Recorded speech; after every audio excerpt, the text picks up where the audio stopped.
Fechem os olhos.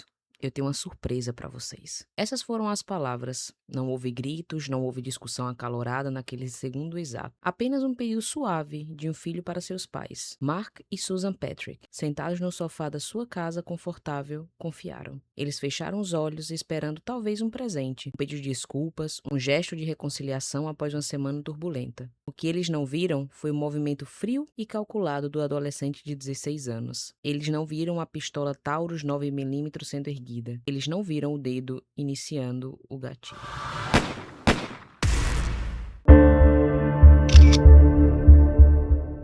Eu sou a Cas e sejam bem-vindos ao Dossiê do Mistério.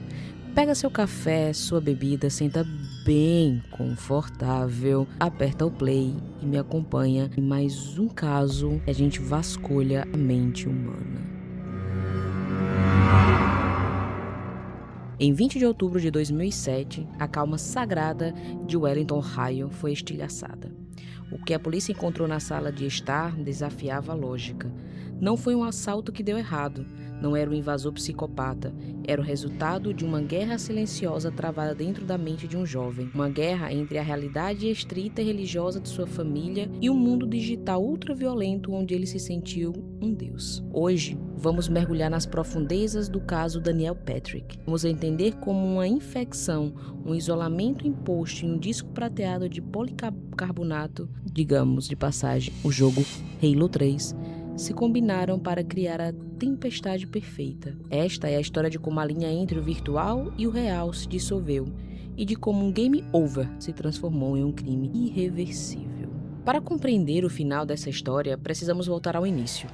Óbvio, Wellington, no estado de Ohio, é aquele tipo de cidade que você vê em filmes americanos. Pequena, com pouco mais de 5.000 habitantes, onde as varandas têm bandeiras e os vizinhos conhecem os horários uns dos outros. É um lugar onde a tranquilidade e a norma é a fé e o alicerce. No centro dessa comunidade estava a família Patrick. Mark Patrick não era apenas um pai de família. Ele era o pastor na Igreja Assembleia de Deus Nova Vida. Susan, sua esposa, foi descrita por todos como a personificação da maternidade. A vida na casa dos Patrick não era regida apenas pelas leis civis, mas pelas leis divinas. Era um lar cristão de corte pentecostal, onde a música secular, os filmes violentos e as influências mundanas eram rigorosamente filtrados. Daniel, nascido em 24 de agosto de 1991, era a cápsula. Ele cresceu protegido nessa bolha, enquanto a maioria das crianças dos anos 90 e 2000 foi exposta à explosão cultural pop na TV a cabo. Daniel recebeu educação em casa. Seus pais acreditavam que uma formação moral e espiritual deveria vir antes da acadêmica e que uma escola pública poderia corromper a inocência do menino. Quem conheceu Danny o descreve como um garoto de sorriso fácil, doce e prestativo. Ele não era um adolescente rebelde estereotipado, muito pelo contrário. Ele tocava bateria na banda da igreja, praticava ativamente dos grupos de jovens e tinha um conhecimento bíblico que invejava muitos adultos. Ele conseguia recitar passagens inteiras das escrituras de memória. Foi só no segundo ano do ensino médio que ele ingressou na Wellington High School. A transição poderia ter sido traumática, mas Daniel se adaptou. Ele não era um aluno nota 10, mas também não causava problemas. Era um estudante mediano, tranquilo, que gostava de esportes. A família parecia perfeita. Heidi Holly e suas irmãs mais velhas já haviam seguido seus caminhos. Inclusive, uma delas havia até se casado com um pastor juvenil. O futuro de Daniel parecia trilhado na mesma direção de fé e retidão, mas o destino, ou o acaso, interferiu de forma brutal quando Daniel tinha cerca de 16 anos. Tudo mudou com um acidente na neve. Durante um passeio de esqui, Daniel sofreu uma queda grave que resultou em uma lesão grave na coluna vertebral. Para um jovem que era bastante ativo, isso já seria devastador, mas o pesadelo médico estava apenas começando. Após a lesão, ele contraiu uma infecção grave por estafilococcus. Essa bactéria transformou a vida de Daniel em uma prisão. Ele ficou meses imobilizado. A recomendação médica era estrita. Qualquer golpe, qualquer queda poderia deixá-lo paralítico para sempre. Agora imaginem a mente de um adolescente de 16 anos, pico da sua energia, ser colocado subitamente em um quarto, vendo a vida passar pela janela. Sem escola, sem amigos, sem igreja, sem bateria, sem esportes. O isolamento físico começou a gerar um isolamento mental. A fé, que antes preenchia seus dias, agora compete com o tédio avassalador e a dor crônica. Foi nesse pacote existencial que uma nova religião foi apresentada a ele. Seu nome era Halo.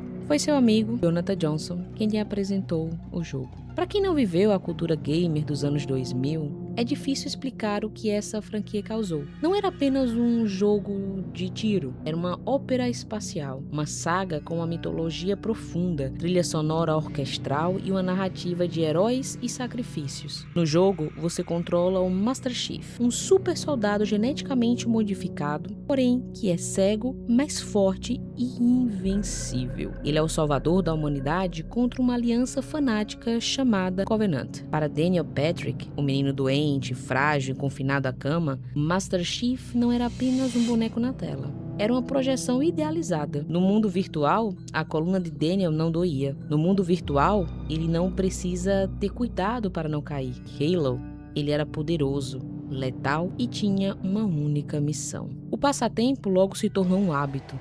E o hábito logo se converteu em uma obsessão. Daniel começou a passar todo o tempo possível na casa de Jonathan. Estamos falando de sessões de 7 a 8 horas diárias. Mas havia ali um pequeno problema intransponível, de nome Mark Patrick. O pai de Daniel não via Halo como uma narrativa de ficção científica. Ele via como violência, como sangue digital. Ele via demônios e monstros. Para um pastor pentecostal específico, aquilo era tido como um veneno espiritual. A tensão em casa começou a escalonar. Daniel queria comprar o jogo. Ele queria ter o poder de jogar em seu próprio quarto sem depender do seu amigo. Mark foi taxativo quando fala: nenhum jogo violento entra nessa casa. A regra era absoluta. O ultimato foi dado. Se Daniel escolhesse um vínculo, teria que sair de casa. Mas então, chegou em setembro de 2007. O mundo dos jogos parou para o lançamento de Halo 3. Foi o maior evento de entretenimento naquele ano. Vendeu 300 milhões de dólares nas primeiras semanas. Mais de 1 milhão de pessoas jogaram online nas primeiras 24 horas. Daniel sentiu que precisava fazer parte disso. A pressão dos amigos, o marketing agressivo e sua própria dependência química de dopamina falaram mais alto do que a ordem do pai. Numa noite, ele abriu a janela do quarto, desceu sorrateiramente e foi até a loja. E então, comprou a sua própria cópia de Halo 3. Mas ao voltar para casa, a realidade o esperava. Mark e Susan o pegaram no pulo do gato. Foi um confronto intenso. Não houve agressão física, mas houve uma sentença moral. Mark confiscou o jogo para garantir que Daniel nunca mais tocasse naquilo. Ele colocou o disco dentro de uma caixa forte da família, um cofre onde guardava documentos importantes e a segurança da casa. O que Daniel sabia, e que se tornaria fatal, era o que mais estava guardado naquele cofre. Sim, uma pistola Taurus PT-92 calibre 9mm. O objeto de seu desejo e o instrumento de sua vingança agora se relacionavam lado a lado, trancados sobre a chave do pai. Após a atitude do pai, Daniel não explodiu imediatamente. Pelo contrário, ele implodiu. Furioso, ele saiu de casa e foi passar o fim de semana na casa do Jonathan, seu amigo. O que aconteceu naqueles 2 dias é fundamental para entendermos o estado mental dele. Eles jogaram o novo Halo sem parar. Segundo relatos, foram maratonas de 16 a 18 horas ininterruptas. Eles mal paravam para comer, mal paravam para ir ao banheiro, dormiam o mínimo necessário e voltavam para a tela. Especialistas em neurologia explicam que esse nível de exposição mantém o cérebro em estado constante de luta ou fuga. A adrenalina não baixa. A distinção entre o que é um avatar digital e o que é um ser humano começa a ficar turva quando a exaustão se instala. Naquela maratona digital, Daniel não estava apenas se divertindo. Ele estava alimentando um ressentimento corrosivo contra o pai. Para ele, o seu pai não tinha apenas tirado um simples videogame. Mark tinha tirado sua autonomia, sua identidade, seu único refúgio contra a dor da doença. Daniel voltou para casa no início da semana, mas ele já não era o mesmo garoto que tocava bateria na igreja. Ele estava quieto, bem calculista. Durante uma semana, ele começou a vasculhar a casa. Ele não procurou dinheiro, não procurou doces, ele procurava uma única coisa, muito específica. A chave que abriria o cofre. Ele sabia exatamente o que faria. Mais tarde, em avaliações psicológicas, surgiria a informação de que ele planejou aquilo. Não foi um acesso de raiva momentâneo. Ele teve dias para pensar, ele teve dias para desistir, mas a obsessão falava mais alto. No dia 20 de outubro, um sábado, o dia fatídico. A tarde caiu sobre Wellington, Ohio. O plano da noite era tranquilo. A irmã de Daniel, Heidi, e seu marido, Andy, vieram mais tarde para assistir a um jogo, junto com os pais, onde tínhamos Cleveland Indians contra Boston Red Sox. Era para ser uma noite de família, regada a pipoca, esportes, conversas, risadas. Mas foi aí que Daniel encontrou a chave. Foi até o escritório do seu pai, abriu o cofre e pegou o que era seu por direito. Pelo menos isso era o que passava na sua cabeça. O disco de Halo 3. Só que, meus queridos, ele não parou por aí, porque ele também pegou a Taurus. E aqui, a mente de Daniel fez uma curva para o abismo. Eram ali aproximadamente 7 horas. O sol já havia se posto quando Daniel entrou na sala de estar. A arma estava escondida, ou talvez em sua mão, mas fora de vista. Ele caminhou até os pais, sua voz não tremeu quando ele falou: "Pai, mãe, fechem os olhos. Tenho uma surpresa para vocês." Naquele momento, Mark Patrick talvez tenha imaginado que Daniel tivesse comprado um presente para pedir desculpas pela desobediência. Talvez tenha pensado que o filho finalmente tivesse entendido a lição que ele queria transpassar. Tal modo que Mark fechou seus olhos e Susan, ao seu lado, também fez o mesmo. O tempo parou naquela sala. Não houve nenhum tipo de hesitação e se escuta o primeiro disparo. Ele atirou em sua própria mãe, Susan. 3 tiros a atingiram no peito, na cabeça e nos braços. A análise forense posterior mostraria que as balas nos braços indicavam que em algum milissegundo ela tentava se proteger. Ela viu o filho atirar. Depois, Daniel voltou-se contra o pai. Ele disparou o gatilho, acertando Mark diretamente no rosto. O silêncio que se abala foi mais alto que os tiros. Daniel estava de pé, controle da vida e da morte em suas mãos. Mas o horror não terminou por aí. O que ele fez a seguir demonstrou uma frieza que perturbou até os detetives mais experientes. Daniel olhou para o corpo do pai, que ele acreditava estar morto. Pegou a arma e colocou na mão de Mark. Ele manipulou os dedos do próprio pai ensanguentado ao redor do gatilho. O objetivo? Criar uma cena de crime falsa. Houvesse matado a esposa e depois atentado contra si mesmo. Daniel queria sair dali como uma vítima órfã, mas o plano tinha uma falha terrível. Heidi e Andy, sua irmã e cunhado, chegaram mais cedo do que o previsto para o jogo. O pânico pela primeira vez deve ter batido. Ele correu para a porta da frente e tentou barrar a entrada deles, dizendo: "Vocês não podem entrar, eles estão brigando feio." Mas Heidi conhecia seus pais. Mark e Susan não tinham brigas violentas. Havia algo mais sério. Um som vindo dentro da casa. Não eram gritos de briga, eram gemidos. Gemidos gogolejantes de dor. Heidi e Andy forçaram a entrada e empurraram Daniel para o canto. E o que viram na sala foi algo que jamais esquecerão. Susan estava imóvel no sofá. Mark, com o rosto desfigurado, tentou se levantar. Movimento esse quase em vão. Heidi então ligou para o 911. Mark, reunindo forças, olhou para Andy e sussurrou as palavras que selaram o destino do jovem: "Daniel atirou em mim." E foi aí que o disfarce caiu. Daniel viu que a mentira não se sustentaria e ele correu para a van da família. No banco do passageiro, ele não colocou roupas, não colocou comida, não colocou dinheiro. Colocou apenas e unicamente o jogo Halo 3. Porque para ele, afinal de contas, era tudo o que importava. E ele acelerou, dirigindo sem rumo, ouvindo música alta para abafar o som do que tinha acabado de fazer. Mas a fuga foi curta. A polícia, alertada pela chamada de Heidi, interceptou a van em um bloqueio a poucas milhas adiante. Ao ser retirado do carro, Daniel ainda tentou manter a farsa, mas ninguém acreditava nele. Susan Patrick, de 43 anos, foi declarada morta na cena do crime. A matriarca, a protetora, a mãe que cuidou de Daniel durante meses de doença, tinha partido. Mas Mark Patrick sobreviveu. Contra todas as probabilidades médicas, uma bala que atingiu seu rosto não atingiu o cérebro fatalmente.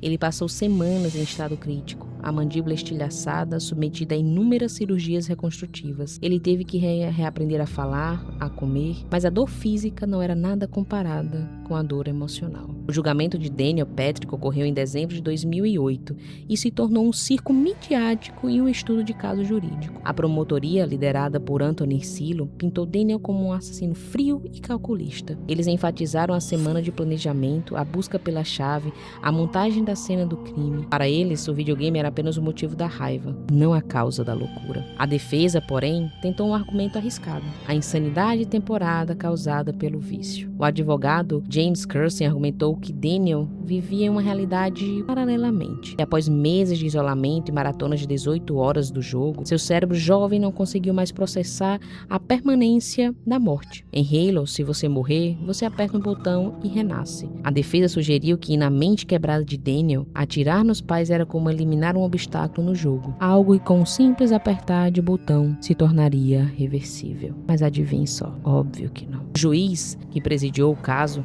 fez declarações que ecoaram por todo o país. Ele foi surpreendentemente simpático à tese da defesa. O juiz comparou o efeito dos videogames violentos em séries jovens ao efeito de drogas pesadas, revelando que o vício havia hackeado a moralidade do garoto. Mas o momento mais impactante do julgamento não veio dos advogados, nem do juiz, nem dos especialistas em psicologia. Veio da vítima, Mark Patrick, o homem que levou um tiro no rosto disparado pelo próprio filho. Ele foi enviado ao banco das testemunhas. A maioria das pessoas esperaria ódio, esperaria um pedido de justiça severa, de pena de morte. Porém, Mark olhou para Daniel. Daniel, que manteve durante todo o processo uma postura quase catatônica, começou a chorar. Mark disse ao tribunal: "Meu filho, eu te perdoo." Ele contou as visitas que realizou a Daniel na prisão, como seu filho chorou e pediu perdão. Mark disse que sentia falta da esposa, mas que não podia perder o filho também. "Ele é tudo o que me restou", disse o pai. A família inteira, as irmãs, o avô, pediu clemência. Eles imploraram para que Daniel não fosse julgado como um monstro, mas como um menino que cometeu um erro terrível sob influência de algo que não controlava. Apesar do perdão da família e da compreensão parcial do juiz, a lei ela é implacável. Um assassinato havia sido cometido.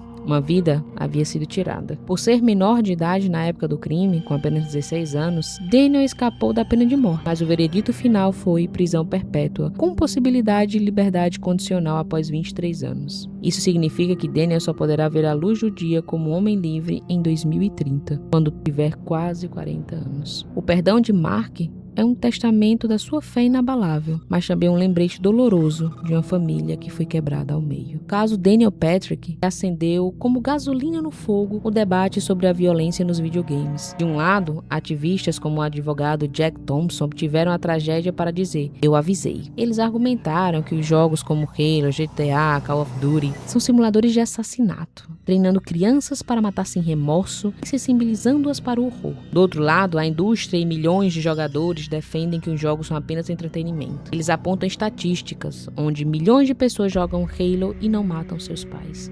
Eles argumentam que culpar o jogo é uma forma simplista de ignorar problemas reais como doenças mentais não tratadas, isolamento social, acesso fácil a armas de fogo e dinâmicas familiares disfuncionais. A Organização Mundial da Saúde informou o Gaming Disorder, ou seja, o transtorno de jogos, como uma condição de saúde mental. Mas será que isso explica toda a situação? O caso de Daniel não é único, embora seja extremo. No Brasil, tivemos casos de Gabriel Kahn, de Daniel Petri, um nome que eu diria assustadoramente semelhante, onde uma disputa por um jogo online terminou em morte brutal. Ao olharmos para a história de Daniel Patrick, não vemos apenas um viciado em games, vemos um acúmulo de tragédia, um acidente físico, uma infecção, uma depressão profunda, um ambiente repreensivo e uma válvula de escape que se tornou tóxica. O jogo foi o gatilho, mas a arma estava carregada, tanto a pistola no cofre quanto na mente do garoto. Isso nos deixa com uma pergunta um tanto quanto desconfortável. Eu quero deixar para vocês aqui. Até que ponto a ficção influencia a nossa realidade? Quando desligamos o console, o jogo realmente acaba ou ele permanece em nós? Mark perdoou seu filho, mas Susan nunca verá o final dessa história. E Daniel, agora um homem adulto,